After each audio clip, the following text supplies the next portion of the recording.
unless you've been hiding under a rock recently, the whole world can see how much the UAE has grown over the past several years, several generations, by the sheer number of people moving here at the moment from all over the globe.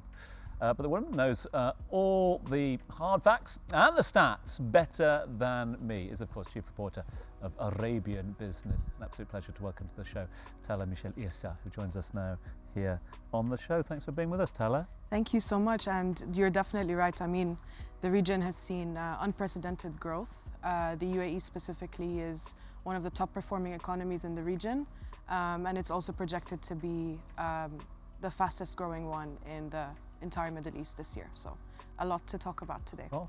Why do you think, this is a big question, I'm going to hit you hard, why do you think that is? Why are we just growing exponentially year on year on year? Well, there's so many reasons. I mean, when we talk about, if we start with trade, I'll try to keep it light. Yeah. When we start with trade, obviously the UAE's location geographically is, I mean, amazing. It's in between the East and the West. But then you also have a very proactive government, a very pro-business government. You know, there's lots of accelerators for startups. I mean, they're pulling out all the stops you possibly can, right?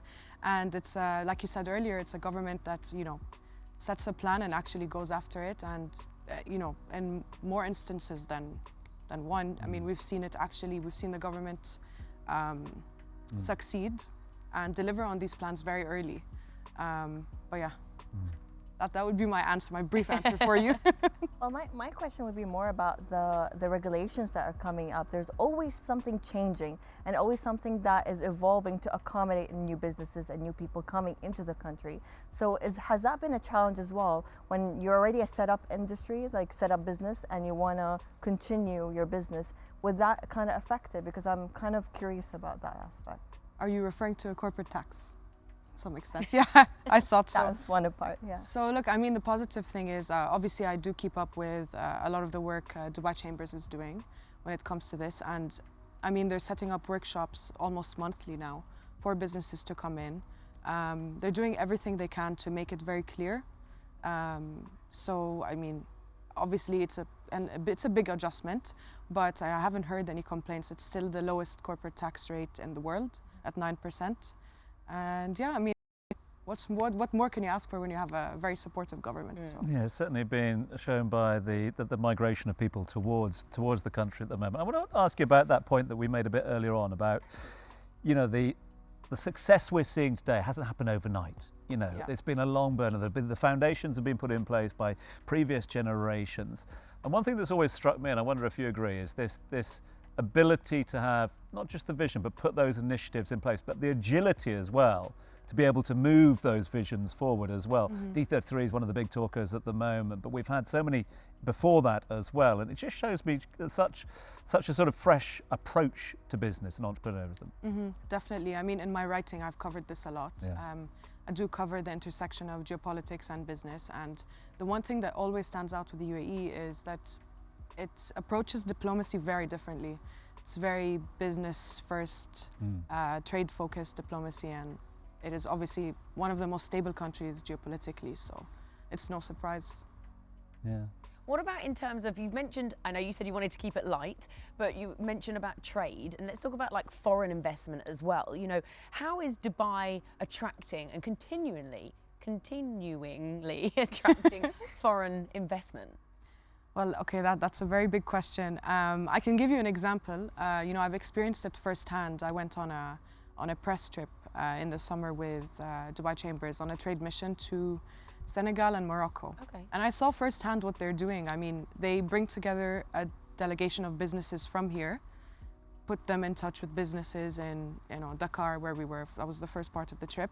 And they just organize these B2B meetings. And we're talking about like hundreds of meetings happening every day. Lots of successful partnerships came out of that. You know, it's pretty amazing. And the UAE, well, Dubai specifically, was ranked 3 years in a row. I think the top city for greenfield FDI attraction. So, and I think it's on track to do the same, to achieve the same result this year. Can I ask a question? And Yes. especially for anyone watching, what is that? What is greenfield FDI? I've literally never heard of that.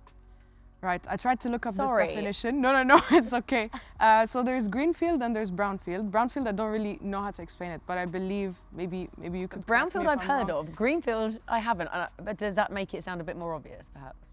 It's more like Greenfield, my understanding of Greenfield is it's like a blank canvas. yes, like a new business. Right. Yeah. Okay. So it's an opportunity. So you're not sort of investing into a business or building onto a business, etc. But it's much in line with startups and setups. And Okay, things like I that. get Exactly. you. So like launching a new business rather than expanding or opening a new branch of another business, Yeah. basically. Yeah. It's Which just a again, fancy name. Well, I guess so, a fancy name, but exactly as you said, like Dubai constantly doing so much for entrepreneurs and SMEs, and I know there's the, I don't know the name for the goal, but the kind of metaverse goal, as it were. They're wanting to attract 5,000 Bitcoin blockchain metaverse companies to create 40,000 jobs within the metaverse industry. I mean, things like that are so big for the economy. Yeah, and the AI blueprint. Yeah. Was it the unified blueprint? That was just amazing. And then immediately after the announcement, we saw chief AI officers in every single ministry. You know, I mean. Well, I think that just goes back to that sort of age-old thing. You know, we've been talking about it for the whole time that I've been here, and I know it's always been one of the big focuses is Dubai as a hub, Yeah. as a hub for various industries. We're going to be talking to the boss of aviation a little later on in the show as well. A hub for aviation, hub for real estate, a hub for business, etc. And it's just continued to be that. And as you're saying, with cryptocurrencies, and we're seeing what DMCC are doing there now, it creates these little clusters that allows industries, old and new, to flourish. Exactly. That's what I meant by business first. I mean, they're constantly trying to boost, because SMEs are the backbone of the economy here, and they definitely know that for them to succeed, they need all the help they can get, you know, regulation-wise or anything else. Well, Tala, I'm really excited to have you here with us because we're going to be delving into this topic a bit more, because next up, we'll be finding out what's it going to take to develop and operate the world's busiest airport. Stay tuned.